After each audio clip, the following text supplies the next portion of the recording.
ability to sense the life force, the energy of all existence and spirits.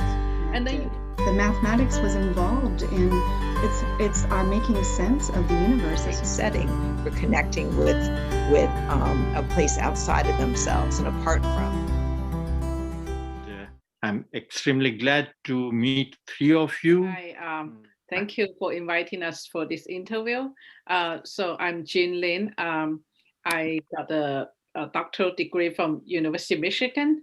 I was a faculty at McGill University in Canada for 9 years, and I have been at University of Maryland for 21 years. I do a lot of research on Eastern Chinese culture and education, but in the last 22 years, I've been focusing a lot on peace and sustainability education, religion, spirituality, and education. Next, I'm Angela Stoltz. I'm clinical faculty at the University of Maryland. I'm at the Center for Math Education and Teaching, Learning Policy, and Leadership. And I was sharing earlier that my doctoral work was specific to math education, but the work that I do examines access and equity in STEM. And my name is Denise McHugh. I work currently at the University of Maryland. I've been at University of Maryland since 2011. I manage our multi-faith chapel. Several years ago, I began taking courses in the International Ed Policy Program. Dr. Lin is my advisor. I'm so happy to say that.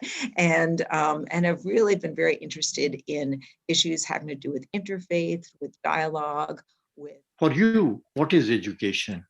What is the purpose of education? For me, education needs to focus on the whole being, the body, mind, heart, and spirit. You know, that comprise who we are, and education in relation to each other, and education in relation to nature, to maybe the whole universe. You know, that because we are interrelated, we are one consciousness. So education has a huge, big role and huge, big mission and we cannot reduce it, you know, to a very simple, just mind-based learning for becoming successful in this material world. I think education serves as a means of enculturating our next generations.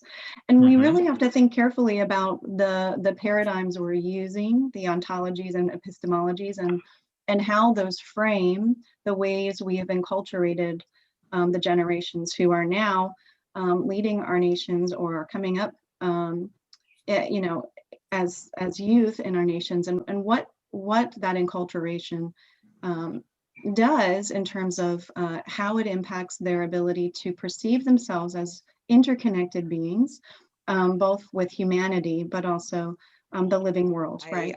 Also, knowledge can be so siloed, and it's so important to look at knowledge in a more holistic way, look at it more broadly, connecting all parts of our body and mind and spirit.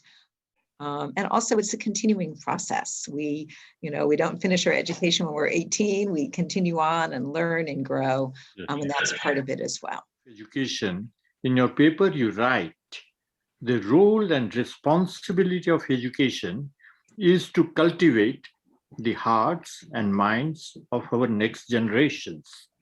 But cultivate for what purpose? In what way? Where are we going exactly? That is the fundamental question which arises. When I think about mathematics and we think about the mathematics of other cultures, I mean, India, as you know, it's very spiritually connected. The mathematics was involved in, it's our making sense of the universe. This is where science and mathematical practices developed. But the way we teach mathematics and science today in our compartmentalized classrooms, it doesn't engage the students in the explorations of the universe and the ways that real mathematicians and scientists developed these theories, right?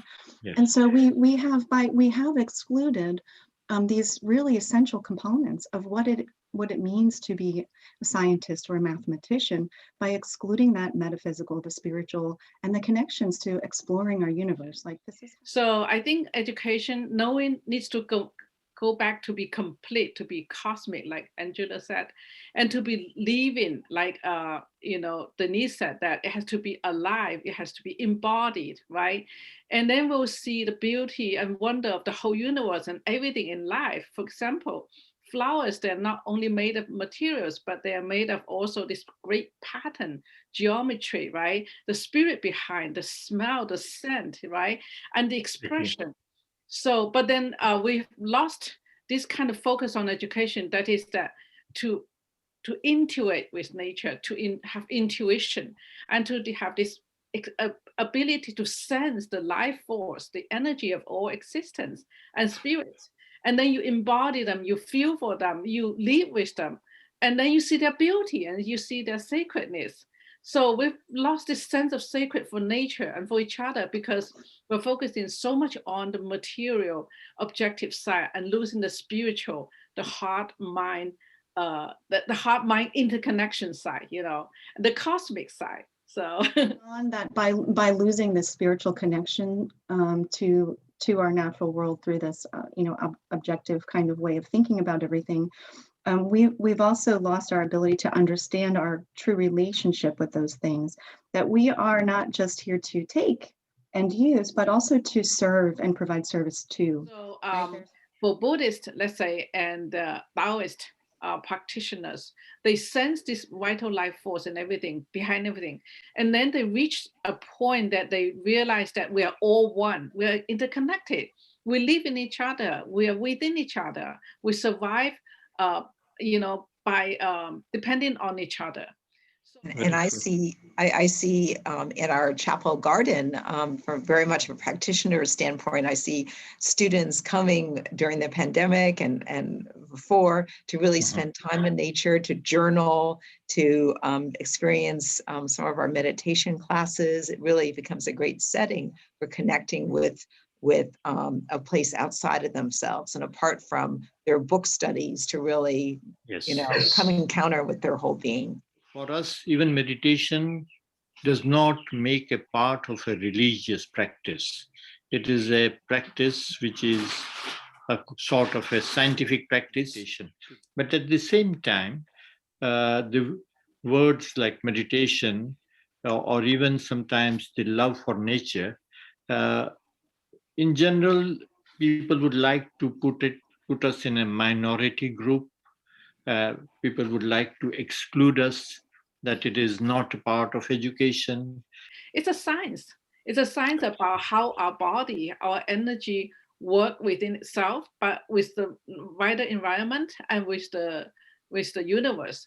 And meditation actually enables us to be in touch with our subconscious mind, with our what we would call, Carl Jung would call collective unconscious mind, or some other scholars would call the Tao consciousness mind. That is the one consciousness, the unity consciousness. Then you can sense this interconnection. So unity consciousness become real. It's like lived, it's embodied. It's not like abstract term anymore. It is. So let us clear, first of all, the word energy, and then what specific knowledge about energy do you think we can give to children from a young age? But I would say that what we know through scientific inquiry that has been this traditional objective perspective, that yes, indeed, we are all made up of energy, that we can say they're atoms or neutrinos or, quantum energies and things like that. And this energy moves through and with and around all things, right? And this is what connects us all. It's the metaphysical perspective on energy that's missing from the ways we develop children's understandings of what energy is and how that energy actually connects us to those things that are around us, and that how the consequences of the imbalance, right? Where if an energy is constantly pulling, what that does to the rest of the cosmos. And we can see the effects on our environment and inequities in our human societies. In our schools in the United States, one thing that we know is that the systems we have don't work. They don't work for all. And we know this, we have plenty of research on this. And so one thing that's happening in schools is the adaptation of meditation through mindfulness.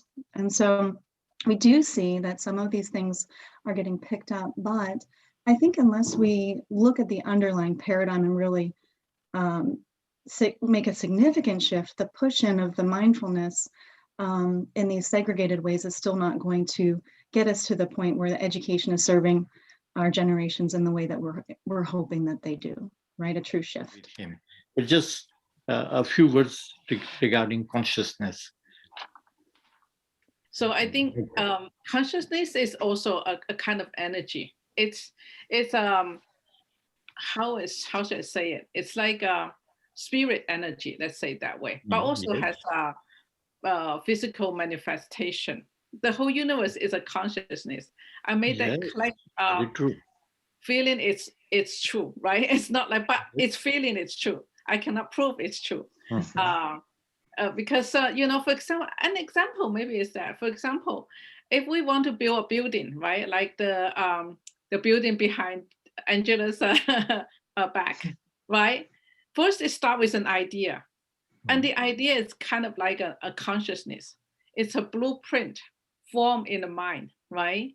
And then we start to take action, and then it gets built, right? And people come together and pull energy together. So the whole universe, maybe it's planned and configured like this, and then it manifested. But to me, consciousness, like it's in all of us, and we are part of this total consciousness. But then we need to be able to tap into our subconscious mind, and then the energy conscious mind, and then the unconsciousness mind, which is connected to everything else. So it is actually through what I would call elevation of energy, through cultivation, meditation, doing good for others, and so on. Because the whole universe is like a reciprocal energy network. It's in a way now telling us that everything is interconnected. It's relational, it's energy, and we have a part to play in it, in the whole universe. Lovely. So nice. We are putting it, and it's very inspiring. But let us have a few words from Christophe, who is himself a scientist, and at the same time a very close member of this Global Energy Parliament. First of all, thank you very much for your talk and your sharing your idea. What His Holiness Swami Shah is explaining, consciousness is non-vibration.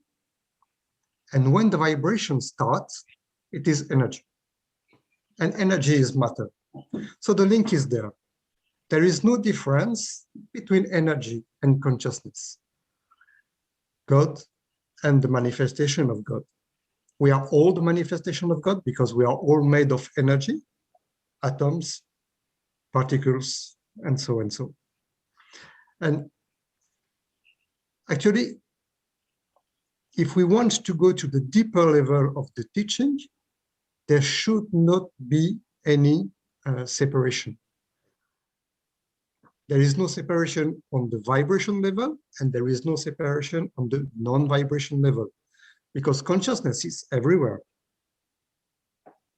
And Swamiji is explaining that actually, for now, the scientists say that there is the deeper level, the atoms, is a subatomic plane. And there is one particle which is lower than the subatomic plane, and it called the I particle. And the I particle is the basic brick of the energy. So it is the basic unit of energy. It is a quantum energy. And when we see the nature, actually, we can see the energy everywhere. But there is one quality of energy. And the quality is related to the frequency. When the frequency is high, it is the destructive energy. Middle frequency is the creative energy. And low frequency is the maintenance of the energy, maintenance of things. So when we want to meditate, actually we are reducing our frequency slowly, slowly. And when we are reducing our frequency sufficiently, we are able to see the non-vibrating light, the consciousness. It is called enlightenment. It's beautiful. I fully agree with you. I completely agree with you. You know, and this corresponds with the Book of Change, which is the most sacred, the oldest book in Chinese culture. Yes. The Book of Change says that the sages touch people's heart and bring peace to the world. So the sages are the people who are enlightened. They have such a wide range of frequencies. They just be there, and you know, their inner peace actually reach out and touch people and bring peace to the world. So I completely agree with you. Lovely, lovely, very nice.